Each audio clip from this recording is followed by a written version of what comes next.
Hello everyone, this is Gene from NYC, and this is another video for the day. Pretty late, it's almost 11:30 here at night in New York City, but I just had something that I wanted to get off my chest, and I gotta thank, what's his name? Young Ripper? I think Young Ripper 59, one of the many channels on YouTube I'm subscribed to. Although what I would be talking about is not my love of Guitar Hero or classic rock music. What I actually wanted to just briefly talk about is Jordan Peele. I think that's his name, Jordan Peele. He's had movies such as Get Out and Us, movies that personally don't appeal to me because, one, they're horror to my knowledge, and I don't like horror movies. I don't like horror as a genre at all, and two, I'm not somebody who is terribly impressed if you have an all-black cast in something. That doesn't really impress me at all. If that's what you want to do, fine, but I don't like this sort of expectation that some people have or that some directors have that, if I, put all black actors in a film, then all the black people will come out to see it. No. That in and of itself does not particularly impress me. Your story has to impress me. Your actors have to impress me. You have to make me want to actually just get up and go see the film, and very few films do that. And having an all-black cast is probably one of the worst ways to actually try to make me see a film or try to get my interest. But anyway, Jordan Peele is not someone I particularly have any gripes with or that I really care about either way, but there's two things that one he said and one he pitched that kinda get under my skin a little bit. One is a pitch to Disney that he made almost a year ago. I think it was around June, or at least the videos I was seeing about it came out around June of last year, where apparently he went to Disney and he tried to sell them on the idea of bringing back Gargoyles. Now, I have a very personal stake in this, in that Gargoyles is my favorite cartoon of the 1990s, and it's probably my favorite cartoon ever that is not Beauty and the Beast. At least when it comes to what Disney has made. It's probably Beauty and the Beast and then Gargoyles when it comes to Disney-made cartoons, and especially action cartoons of the 1990s. It's Gargoyles. For me, cartoons of the 1990s, my top three are Gargoyles, X-Men, the animated series, and then Batman, the animated series. But the reason I bring this up is because Jordan Peele had pitched, bringing the show back, or doing a reboot or something to that effect, to which I say a big fat no. Now you may wonder, if you're such a big fan, why would you say no? I say no because of the current climate that we live in, this overly progressive climate that focuses on the wrong thing. And here's the thing about Gargoyles. On its face, Gargoyles is what I like to call the outraged crowd or the regressive progressives, right? I try to use those terms to be distinct. I'm not talking about all liberals or all people on the left. I understand the left is not a monolith, right? But when I talk about these type of things, I'm talking about the control left, the authoritarian left, the SJWs, NPCs, whatever terms you want to use for them. So it's those type of people. Those type of people, the outraged crowd, right? Gargoyles is a wet dream for those type of people. And that is exactly the point and the problem with bringing it back in this day and age.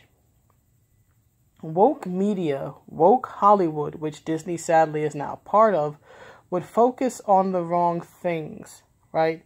They would take, for example, Demona, right? Who is villainous and insane because of her hatred of people, right? And instead of playing her as this tragic villainess, which she is, but instead of playing her as this tragic villainess, who can't bring herself to realize that she's brought a lot of her pain on herself and that not every human is evil, right? Instead of having her be this tragic character, who you can feel bad for, but who you can't justify, they would try to make her justifiable, right? They would try to make her more like an anti-hero. Damone is not an anti-hero. She's a tragic villainess, right? You cannot redeem her, at least not without a lot of work. And let's be honest, the NPC crowd, whatever you want to call them, would not do that. Then there's the fact that I don't believe or rather what I should say is, what I think would happen just with the marketing of the show is that they would hype the wrong things. Like, for example, they would overly hype the fact that the lead female is a non-white biracial woman, and that your lead male, the lead, romance between them is between a woman who is not white and a male who is not even human. And it's like, that's not worth emphasizing. Maybe the love story between them you want to emphasize, because that actually does factor into their characterization and into their relationship with each other, and then their relationship, with the other gargoyles and all that, right? But the fact that Goliath isn't human, and the fact that Elisa is not white, is not something, in my opinion, to overly hype up. And I speak as someone who, like Elisa, is a non-white biracial woman. It's not something worth hyping. It is literally a case of dumb luck. Okay, my parents happen to look very different from each other. They happen to be from two different racial classes. They came together one night 30-some years ago, and I came out 9 months later. Or 8 months later, actually. My mother, from what she tells me, had both me and my brother at 8 months, as opposed to 9 months. So had she actually carried us to full term, I would have been born in February. He would have been born in March, 3 years later. But fate be a weird thing at times. Fate is an odd mistress at times. But anyway, point being, it's not something worth hyping. It simply is. Same way I had no say in the city I was born in, right? New York City is just where I was born, and it's my current location. It's not terribly special when it comes to the type of person that I am. It's just a stroke of dumb luck, like a good chunk of things in life are, like how you're born. It's not. You have no more say in it than you do in the hospital that you're born in, or if you're born in a hospital at all. But anyway, getting back to my point, I'm just sort of rambling here. Getting back to my point is that they would focus on the wrong things. They would take the issues in the show, like how the gargoyles are mistreated and sort of and feared by people and betrayed, or rather were betrayed by people, and they would totally again miss all the nuance in that, right? And just again, play it for this. They would just make it way too simple. That's my thing. They would just dumb it down. And Gargoyles, to me, is not Gargoyles if it's dumbed down. It's actually this very deep, character-driven show. You really have to think. It's actually very, very much a thinking person's cartoon, despite the fact that it was actually very action-oriented and fairly violent for its day. But it's basically that. I think that if they tried to bring it back now, try to recreate it and modernize it for a more current audience, right?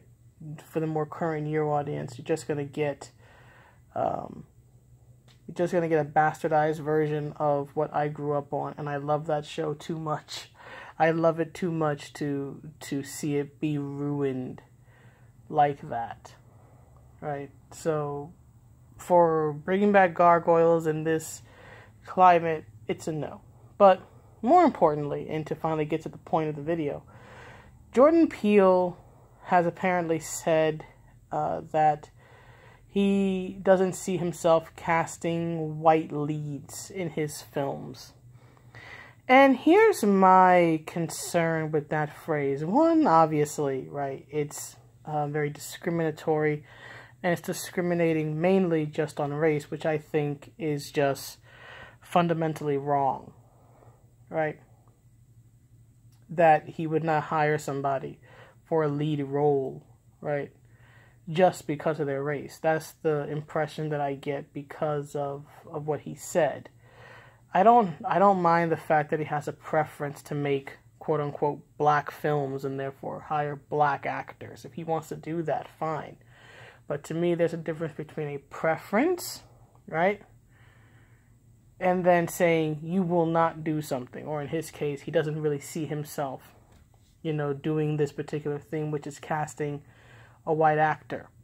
Okay, I can't get with that.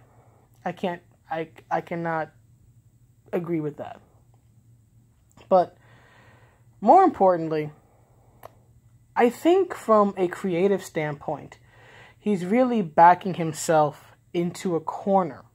Because here's the way I see it, right? When you take something away, not just when you prefer one thing over the other, but from a creative standpoint, when you take something away, when you take an option off the table, whether it's to make sexy characters, NetherRealm Studios, excuse me, or when you decide that you're not going to cast a certain type of person for no other reason than they are a certain type of person, you now limit yourself creatively, because now you have one less, I don't want to say template, but I guess one less quality.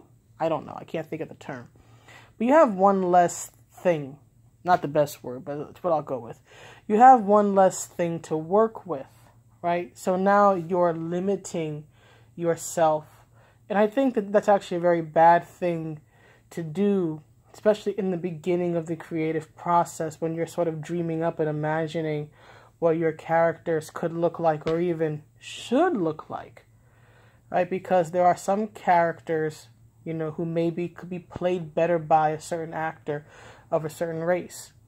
You could also have a character who just as a character, whether from a visual standpoint or from a story standpoint, works better as one race or another. Jordan Peele could easily dream up a character who maybe works better, not just played by a white person, right? But just honestly works better as a Caucasian, right? As a white person. And when you say, well, I'm not going to cast whites, or that's the impression that he gives, you now take that possibility off the table. You now stifle yourself creatively, because now you've either got to put up or shut up, right? You've either got to stay consistent and hold true to what you say, or you have to break your own word. He's, in my opinion, by saying this, he has written himself or drawn himself, maybe that's a better term, into a corner. Because here's the scenarios I could see happening that would prove him wrong and, bring him into this, sort of rock in a hard place, damned if you do, damned if you don't situation, right?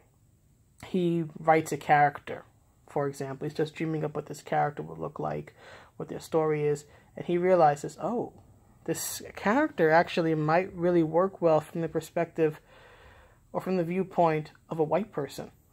But now he can't cast that person, at least not as the lead, right? I will be clear. He isn't saying that he would never cast white people in general, from what I'm hearing. He's just saying that he would not cast white leads, apparently.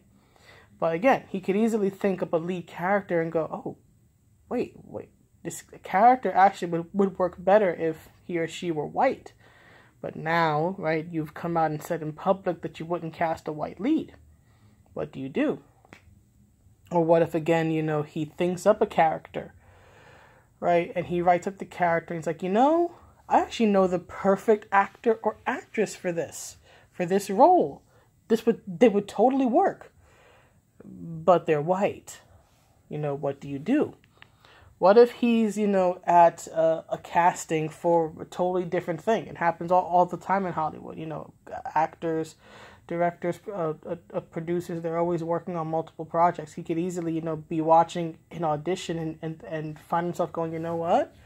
This person doesn't really work for this project or for this role, but they could really work great as the lead in this thing I'm working on, but they're white. what do I do? You see, this is the thing. These are the hurdles he could run into because he has now made this type of statement.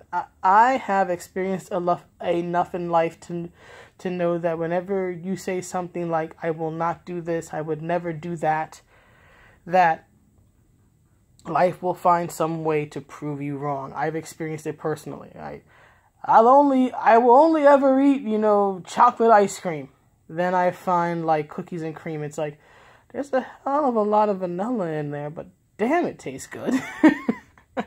Or I've seen people, and I've seen this in other people's lives. It's like, I knew one guy years ago, he was like, I'll never date a white girl. I would never date anybody but a sister, or a Latina. Guess what? The next girl who caught his eye was a white girl. Life just has a way of proving you wrong, of making you eat your words when you say things like that. And I think sooner or later that's going to happen to Jordan Peele because he's now made this statement. And again, I don't think it's wrong to have preferences, right? He can have a preference for black actors. He can have a preference for telling black stories, right? That's fine. I have no issue with that. I have preferences. I prefer fighting games. I prefer cartoons over movies, right? But I wouldn't say I will never go see another movie again, right? Because then guess what? A movie's going to come out that I really want to see. That's the issue that I have with it. It's just inherently, even more than the discriminatory thing, which I think is very wrong. It's just terribly limiting when you say something like that. I will not do this, or I don't see myself doing this or doing that.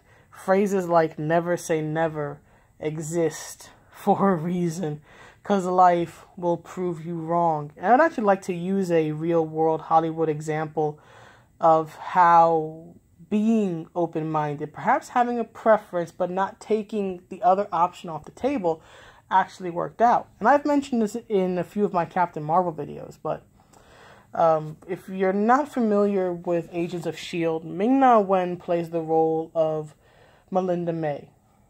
If you're old enough, you may remember Ming-Na from shows like, ER. If you like your action, you may remember her playing Chun-Li in Street Fighter, or as the voice of Mulan. So she has, quite the record in different types of genres. Well, here's the thing: the role that she eventually won, that eventually became Melinda May for Agents of S.H.I.E.L.D., right, was originally written as a white character, right? I believe called Althea White, right?